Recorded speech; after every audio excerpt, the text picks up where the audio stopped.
Buenísimo. Ok, buenísimo. Así que, bueno, amén. Qué bueno, ya vamos a arrancar esta serie, ¿verdad? Que es una serie que hemos querido compartir con ustedes de ya un buen rato. Para ser sinceros. Ah, y bueno, nos hemos tomado nuestro tiempo porque primero lo compartí con los líderes del ministerio en español y la idea era que pudiéramos todos estar como en la misma página, hacer preguntas, comentarios y después transmitirla a todo el ministerio, ¿no? Este título de la serie, ¿no? Diezmos y ofrendas, es, es un título muy importante, yo siento, pues entenderlo profundamente, ¿no? Para que nosotros podamos formar convicciones que realmente nos van a ayudar a poder honrar a Dios con nuestras riquezas, con lo que Él nos ha dado.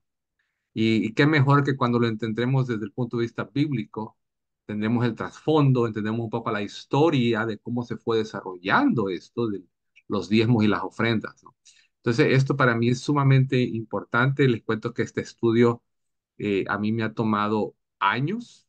Este es un estudio desde que estábamos en Bolivia. He estado trabajando por muchos años, mucha lectura, muchas clases, ¿verdad? Así que aquí espero que con todo este estudio, obviamente lo he condensado, ¿verdad? Por eso si tienen preguntas y eso, dejen saber porque no todo obviamente lo puedo sacar aquí, pero a medida que vamos desarrollando las clases pueden haber preguntas y es bueno poder tener ese tiempo para contestar y preguntar y aún hasta comentar. Es muy importante, ¿no? Entonces, vamos a ver esto y para que entendamos el tema de la problemática, por qué estamos hablando de este tema, ¿no? Vamos a empezar con esta escritura de Mateo 25-23 que dice, el amo le dijo, está muy bien, has sido un administrador honrado y fiel. Y como has sido fiel en lo poco, yo te pondré al frente de mucho más. Entra y participa en mi propia alegría. Este es Jesús, ¿no? Y el trasfondo de esta escritura es sobre los talentos, sobre aquellas personas que se le confiaron eh, eh, personas, se le confiaron recursos, ¿verdad? Y cómo las administró. Y aquí habla de un administrador honrado y fiel. Y no, yo creo que Jesús espera esto de cada uno de nosotros, que seamos administradores honrados, fieles, buenos en lo que Él nos confía en este mundo. Hemos tenido, para hablar un poquito de como iglesia, nosotros como One Miami Church, hemos tenido como iglesia que detenernos a ver cómo estamos administrando las ofrendas, cómo estamos administrando los activos, cómo estamos cuidando del pueblo de Dios en todo esto, porque es algo que Dios nos ha confiado, ¿no? A todos nos ha confiado, pero especialmente a aquellos que Dios ha puesto y que la iglesia ha confiado también, ¿no?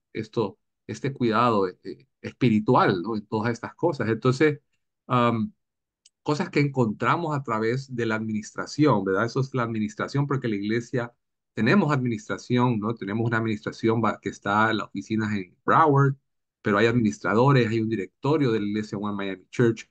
Vimos que las ofrendas en nuestra iglesia en Miami estaban bajando, desde hace 2 años vienen bajando, ¿no? Y han sido muy regulares. Y la primera razón es porque en el primer año fue que algunas personas que ofrendaban bastante se mudaron de la iglesia, unos se jubilaron, se fueron. Si se acuerdan también, en nuestro ministerio teníamos a Ramiro ¿no? Y se fueron, ¿no? Con su esposita y todo fue, ellos también eran muy generosos y muchos más, ¿no? Los DIM, tantas personas que han sido muy generosos en nuestra iglesia se han mudado por diferentes razones de jubilación, retiro, otros con mejores oportunidades, ¿verdad? Entonces, esa fue una. La otra razón fue el análisis que hicieron en la administración, fue que mostró que casi la mitad de la iglesia no está ofrendando en Miami, ¿no? Y algunas ofrendan de manera inconstante, ¿verdad? A veces sí, a veces asá, a veces aquí, ¿verdad? A veces se puede ver, a veces no, porque no todo el mundo reporta también, ¿no? Pero en general, después de hacer un análisis, se mostró que solo el 50% de la iglesia de Miami está ofrendando. Y eso incluye todas las regiones, inglés en el norte, en el sur y en español. Es casi lo mismo porcentaje en todas, ¿no? Ah, y esta es una de las razones que nos alarmó, ¿no? Como ministros que Dios nos ha confiado, ¿no? Nos alarmó porque ah, empezamos a darnos cuenta también que de acuerdo a esto impacto, hemos tenido que vender la propiedad en Princeton ahora. Ya no podemos costearla, ya no podemos pagarla mensualmente. Entonces, esa es una de las razones. Ya no, si los hermanos no ofrendan, no podemos pagar. Entonces, ya que no podemos pagar la mensualidad del banco, entonces la otra razón es que el banco también, aparte de eso, es que no nos va a prestar más, ¿no? A menos que cambiemos el zoning, ¿no? Tenemos que cambiar el zoning. Muchos de ustedes saben que la propiedad tenía que cambiar un zoning y se ha hecho difícil eso. Y aparte de eso, la alcaldía nos estaba pidiendo más de $500,000 en mejoras en las calles, mejoras en poner una parada de bus. Se volvió prácticamente casi imposible, y menos si no estamos recibiendo ofrenda, ¿no?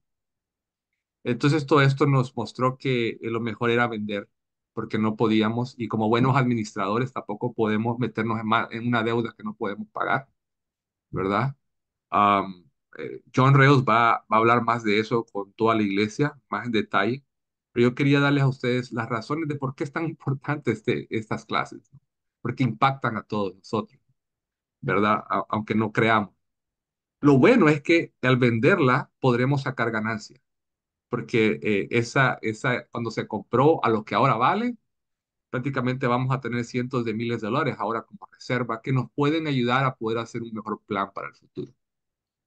Pero igual, todo esto fue razón de por qué cómo salió todo esto a relucir. Fue muchas cosas que estaban pasando que nos tuvimos que meter y ver, bueno, cómo estamos nosotros pudiendo con las responsabilidades de la iglesia, ¿no? Que hemos dicho que queremos todos hacer, ¿no? Entonces, las finanzas sí afectan los planes para llevar el evangelio, sí afectan. Y yo creo que eso es algo muy importante y algo que podemos sacar de todo esto y muchas otras cosas más que yo he podido sacar de todo esto también. Ah, y por eso es importante como administradores del dinero que Dios nos da y de todo lo que Dios nos confía, entender mejor cómo ofrendar de una manera bíblica, con convicción. No porque, no, porque me dice el líder, sino porque yo entiendo en la Biblia qué es esto y cómo funciona, ¿no? De una manera profunda, ¿no? Y debido a la situación que muchos no ofrendan, por eso entonces es que decidimos, vamos a tener esta charla.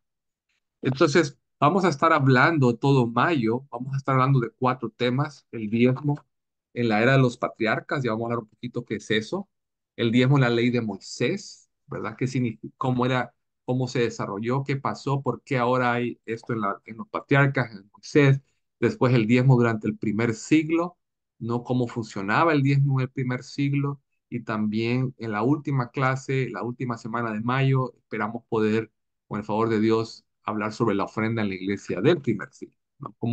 ¿Cómo era? ¿Qué dice la Biblia? ¿Qué dice la historia? ¿No? ¿Cómo era? Entonces será un mes de mucho aprendizaje sobre el tema, ¿no?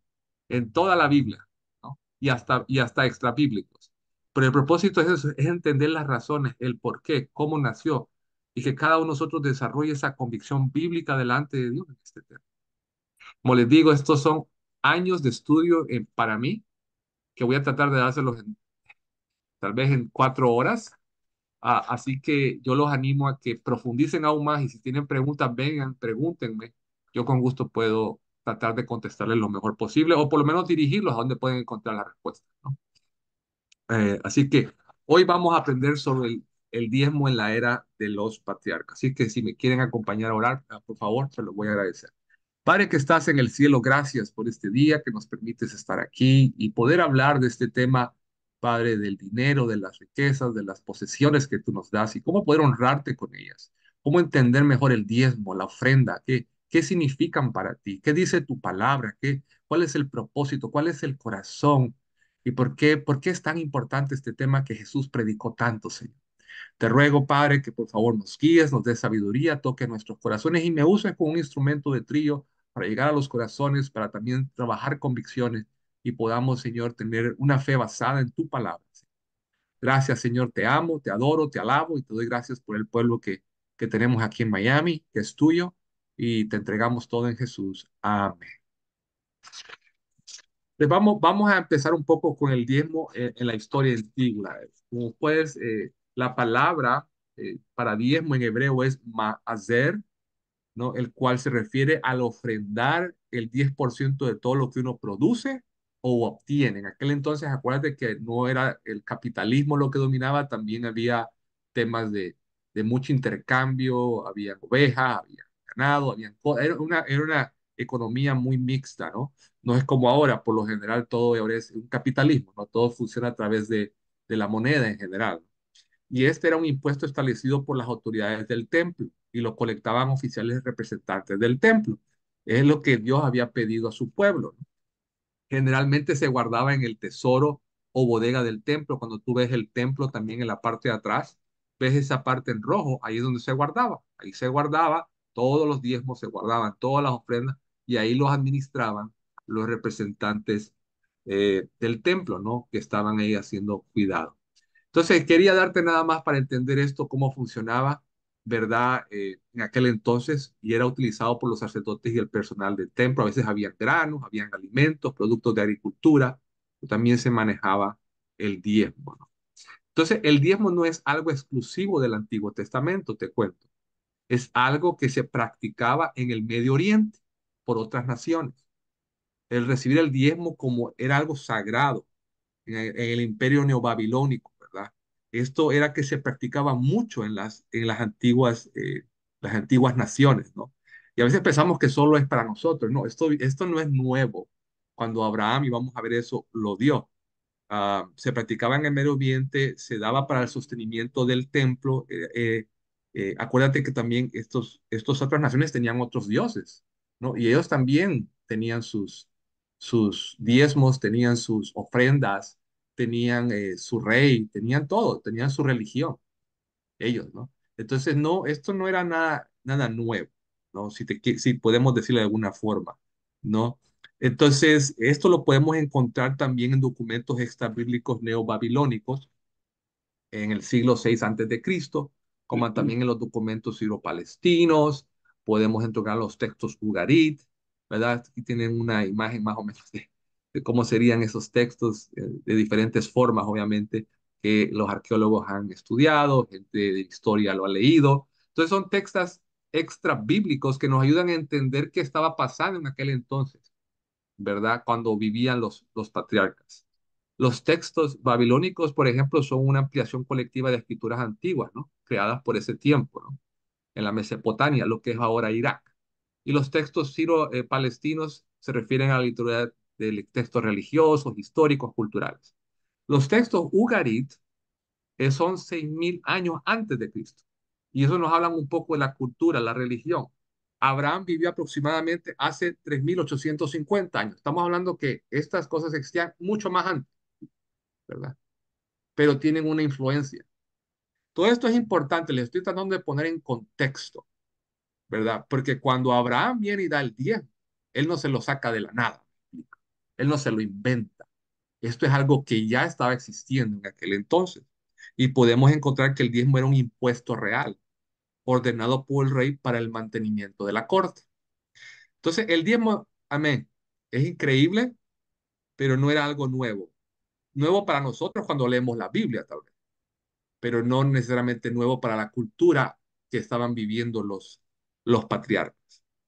Entonces, volviendo al tema, el diezmo en la era de los patriarcas, ¿verdad? Estamos hablando en este caso de Abraham, ¿verdad? Estamos hablando de Isaac, estamos hablando de Jacob y muchos de sus descendientes, pero generalmente ellos son las figuras representativas de los patriarcas. ¿Qué significa patriarca? Se refiere al periodo de tiempo en que en la Biblia, que abarca esa generación de Abraham, Isaac, Jacob, esos antepasados de Israel. Y ese término patriarca significa padres fundadores o líderes del linaje. De ahí comienza todo. Y sabemos que a Abraham se le dice el padre de la fe. Es más, nosotros somos descendientes de Abraham, de acuerdo de acuerdo a Cristo. Dice a Galatas 3:29. Y si son de Cristo, entonces son descendientes de Abraham y herederos de la promesa que Dios le hizo. Entonces nosotros somos descendientes, los discípulos de Jesús somos descendientes a través de nuestra fe en Cristo y nuestra fidelidad a Él de Abraham. Por eso es tan importante entender la fe de Abraham, porque de acuerdo a Cristo, nosotros tenemos ese linaje de Abraham por Jesús. Entonces yo creo que vale la pena entonces ver qué fue lo que creía Abraham, por qué lo creía, qué creían los padres patricios. Acuérdate, de aquel entonces no había, todavía no existía la nación de Israel, todavía no había iglesia, lo que habían eran familias, familias que agradaban a Dios, ¿no? Personas que agradaban a Dios. Y juntas se encontraban para adorar a Dios. Pero no había una nación como tal. El pueblo de Dios eran familias, eso es lo que era en ese entonces. Entonces, los discípulos somos descendientes del patriarca Abraham. Así que veamos lo que nuestro patriarca, el padre de nuestra fe, creía sobre los diezmos en ese entonces. Vamos a ver a Génesis 14, del 17 al 20. Entonces dice, cuando Abraham regresó después de haber derrotado a Kedorlaomer y a los reyes que estaban de su parte, el rey de Sodoma salió a recibirlo al valle de Sabé, que es el valle del rey. También Melquisedec, que era rey de Salem y sacerdote del Dios Altísimo, sacó pan y vino y bendijo a Abraham con estas palabras, que te bendiga el Dios Altísimo, creador del cielo y de la tierra, y alabado sea el Dios Altísimo que te hizo vencer a tus enemigos.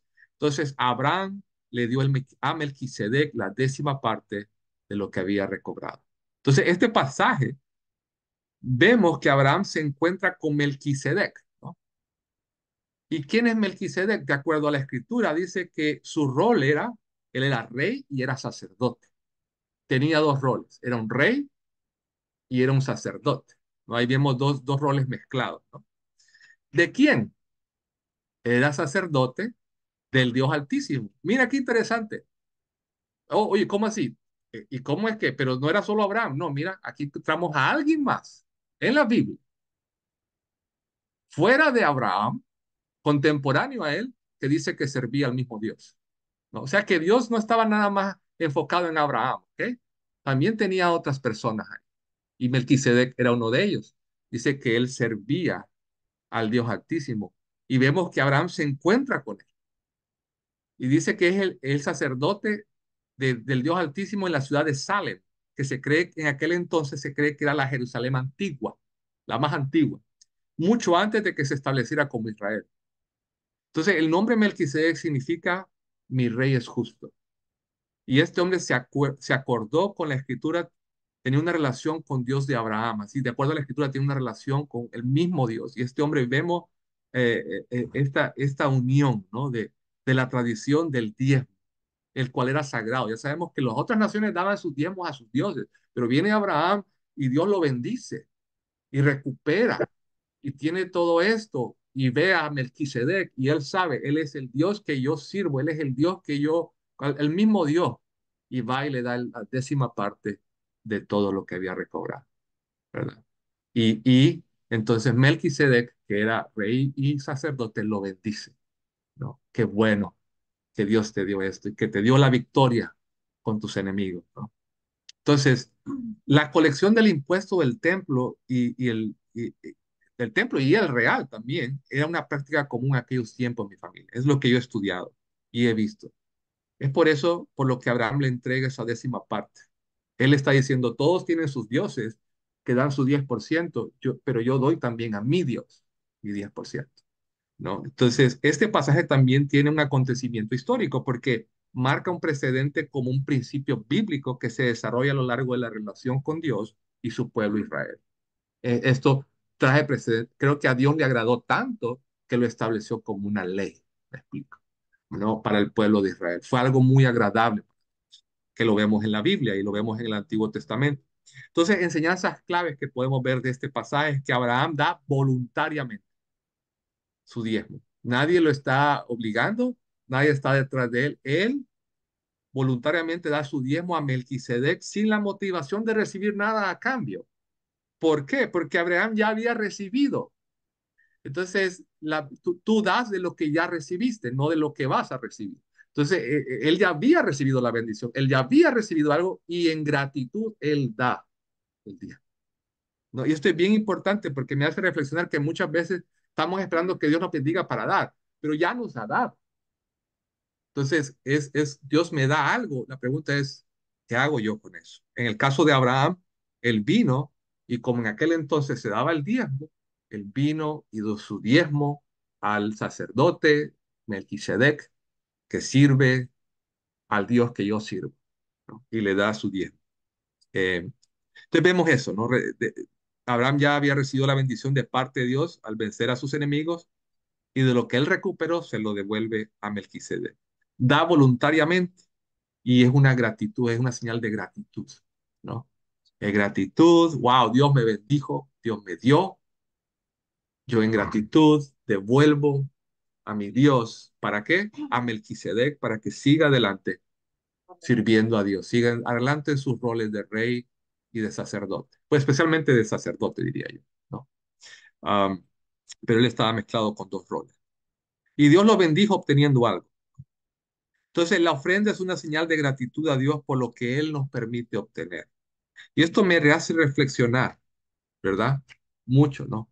En, en la siguiente escritura que vamos a ver ahora, con Jacob. Veamos aquí a Jacob, este es su nieto, ¿no? Vamos a leer un poco de Jacob. Dice, Jacob ahí en Génesis 28, 20 al 22 versículo, dice, ahí Jacob hizo esta promesa, si Dios me acompaña y me cuida en este viaje que estoy haciendo, si me da de comer y con qué vestirme, y si regreso sano y salvo a la casa de mi padre, entonces el Señor será mi Dios.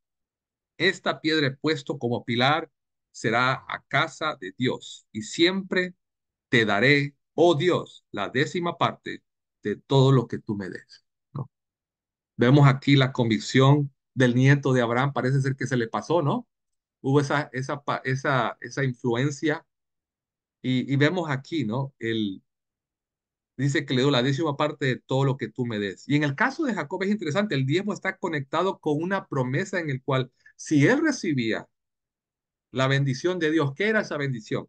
Su compañía, su cuidado, comida y vestimenta, ¿no? Y si regreso sano y salvo, o sea, estoy vivo todavía, entonces dice, mira aquí dice, el Señor será mi Dios. Y después dice, y te daré de todo, siempre te daré, o sea, siempre daré, ¿no? Siempre te daré, oh Dios, la décima parte de todo lo que tú me des. Entonces es interesante, pensemos un poquito, expandamos un poquito esto, pensemos que entonces Jacob viene y si decidió me bendice y me da todas estas cosas, me da comida, me da esto, me da otro, me da acá, me cuida, me tengo vida, todo eso, ¿sabes qué? Dios, tú vas a ser mi Dios y te voy a dar el diezmo, siempre. Eso fue lo que le dije. A mí me hace ver que para Jacob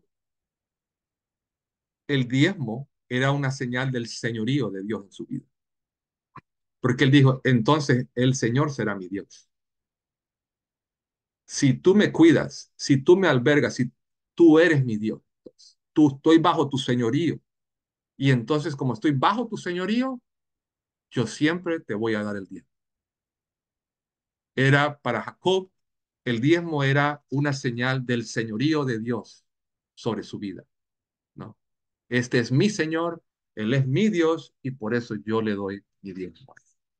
Entonces, esto es una enseñanza importante con Jacob. El diezmo era una señal de su señorío, del señorío de Dios sobre su vida y seguía siendo una muestra de gratitud porque Dios lo acompañaba, lo cuidaba, le daba de comer, le daba de vestir, le daba lo que necesitaba para vivir. O sea, ellos reconocían que lo que tenían venía de Él. Entonces, y me hace reflexionar y pensar, ¿no? ¿Qué nos ha dado Dios? Piensa, ¿qué nos ha dado? O pregunto mejor, ¿qué no nos ha dado? ¿Qué no nos ha dado? Nos ha dado todo, ¿no? La vida, nos da todo lo que tenemos. Si nos da el dinero que tenemos, sí, Él es el que permite. Nos da la energía, nos da la vida, nos da las fuerzas, nos da las casas, si tienes casa, todo lo que tú tienes, material, familiar, personas, todo Él nos da, ¿verdad? Y me hace pensar en eso, ¿no? cuán importante es hacer esa reflexión. Y Dios no es que está pidiendo algo, porque Él lo necesita, pero qué importante es para los patriarcas, fue para los patriarcas mostrar el señorío de Dios sobre su vida con lo que Él les daba y mostrar sobre todo su gratitud, ¿no? A Dios a través de esto. Así que es muy importante desde que no doy de lo que no tengo, de acuerdo a esto, o lo que creo que tendré, sino de lo que he recibido. Esto es lo que yo aprendo de ellos. Ellos no daban de lo que no tenían, ni daban de lo que creían que iban a tener, sino que daban de lo que ya habían recibido. De ahí da, de vuelta, en gratitud. Y se lo daban, en este caso fue a Melquisedec con Abraham, para poder seguir adelante apoyando, obviamente, el ministerio que tenía Melquisedec en ese caso. Pero también me hace pensar que esto es otra forma de ver el diezmo. Te voy a ser sincero. Cuando yo vi esto quedaba como, wow, nunca había visto el diezmo como una señal del señorío de Dios sobre mí, del señorío de que Él es mi Señor en todo. Él es el Señor de todo, no solo de unas cosas. Cuando yo dije, Jesús es mi Señor, yo dije, es mi Señor de todo. Y eso incluye mis decisiones, incluye mis sueños, incluyen mis riquezas, mis finanzas, y eso incluye ah, mi matrimonio, mis roles como padre, mi rol como esposo. Eso incluye todo lo que tengo, el título, las responsabilidades, todo lo que tengo. Cuando yo digo, ese es mi Señor, ellos entendían muy bien que no era el Señor nada más de una cosa, era el Señor de todo, que Él les daba todo. Y como muestra del señorío, y vemos eso, ¿no? Es una muestra del señorío de Jesús en nuestras vidas, yo pienso, ¿no? Para nosotros los discípulos, ya que somos descendientes de ellos a través de nuestra fe en Jesús. Porque Jesús dijo, donde esté tu tesoro, ahí estará también tu corazón. El dinero es una forma de mostrar su señorío en tu vida. Por ejemplo, ¿cómo muestras el señorío de Jesús en tu vida? Pregunto. ¿Cómo lo muestras? ¿Cómo lo mostramos? ¿De qué formas nos mostramos el señorío de Jesús? Hay muchas formas, ¿no? Pero esta es una de ellas. De acuerdo a lo que yo veo en las escrituras, es una forma de que mostraban el señorío, dando su diezmo, los patriarcas. Mateo 6:24 nos habla de eso. Nadie puede servir a dos señores, dice. Pues menospreciará a uno y amará al otro, querrá mucho a uno y despreciará al otro. Ustedes no pueden servir a la vez a Dios y a las riquezas. Mismo Jesús nos dijo. Tenemos que hacer a Jesús el Señor de todo, ¿no? No solo de una cosa. Y yo quiero agradecer porque sé que muchos de ustedes han mantenido fidelidad y por muchos, muchos años han estado fieles y siguen siendo fieles. Y quiero animar a aquellos que les está costando, ¿no? Tomar esto en serio, ¿verdad? Que lo vean como una oportunidad para dar gratitud a Dios, como una oportunidad para poder también mostrar el señorío de Dios sobre tu vida. Porque cuando nosotros le entregamos eso, créeme, Él responde. Él nunca nos abandona, ¿no? Eh, y lo era para los patriarcas. Tenían esa convicción de que lo que recibían venía de parte de Dios y por eso daban el diezmo como ofrenda en gratitud. Este señoría también es muy parecido al que Jesús nos hace, por eso aquí lo podemos ver. Como en Lucas 14:33, así pues cualquiera de vosotros que no renuncia a todas las cosas que posee, no puede ser mi discípulo. Entonces no debemos dejar que las riquezas de este mundo no nos permitan honrar a Dios. Al contrario, con ellas lo honramos y lo hacemos el Señor de nuestras riquezas, de nuestro dinero, de nuestra alma, el Señor de nuestra familia, el Señor de todo, ¿no? Para su gloria. Cuando tú haces a Dios el Señor de tus riquezas, de tu dinero, Él se va a hacer cargo de que no te falte, creer. El problema es cuando nosotros somos el Señor de nuestra bolsa. Eso es peligroso, no va, es bien peligroso. Probablemente vamos a cometer muchos errores en el camino con eso. Pero cuando lo hacemos el Señor de nuestras finanzas, el Señor de nuestro dinero, el Señor de nuestras riquezas, sean pequeñas o pocas, no importa, o muchas, ¿qué importa? Pero lo que sea que Dios me dé, Él es el Señor. Mira, te aseguro, que nunca te va a faltar porque Él te va a cuidar bien, ¿no? Y no solo en eso, sino en todo, en realidad. Te lo digo por testimonio, ¿no? Eh, entonces, quiero animarlos a que veamos esta forma, una forma de gratitud a Dios. No estoy diciendo da tu diezmo aquí o da ofrenda, porque aún ese es un tema que vamos a conversar a medida, faltan otros tres más temas. Lo bueno es que algunas personas piensan que ya no es el diezmo, otros sí, otros no, que es ofrenda, que es con el corazón. Vamos a hablar de esto, vamos a hablar de esto. Ahorita no te metas en porcentajes, solo métete en el punto de que el dar es una muestra del señorío, independientemente de la cantidad. Déjale al lado la cantidad. El dar es una muestra del señorío, independientemente. Solo el dar. Y dos, es una muestra de tu corazón y mi corazón. Qué tan agradecido estoy, ¿no? Esas dos cosas métete en estos patriarcas. ¿Qué es lo que podemos aprender? Eso.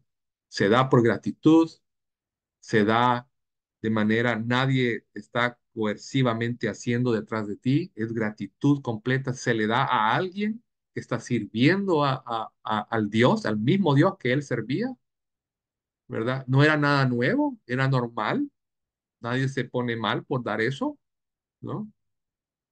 ¿Verdad? Era parte del sostenimiento, era normal. Todas las otras naciones que adoraban a dioses paganos lo hacían, pero a veces pienso en eso, no todos los otros que adoran a dioses paganos lo hacen, pero el que adoran al verdadero Dios les cuesta, ¿no? A veces.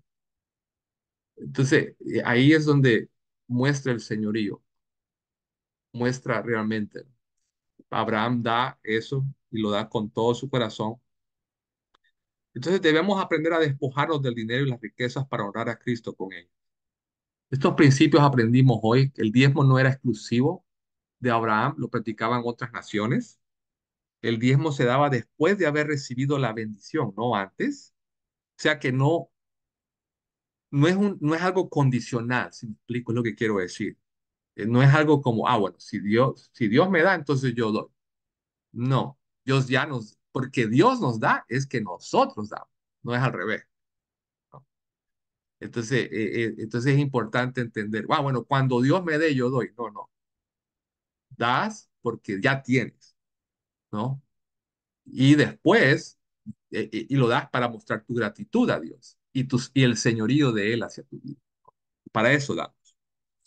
Lo otro es, Abraham y Jacob mostraron su gratitud a Dios a través del diezmo, como hablamos.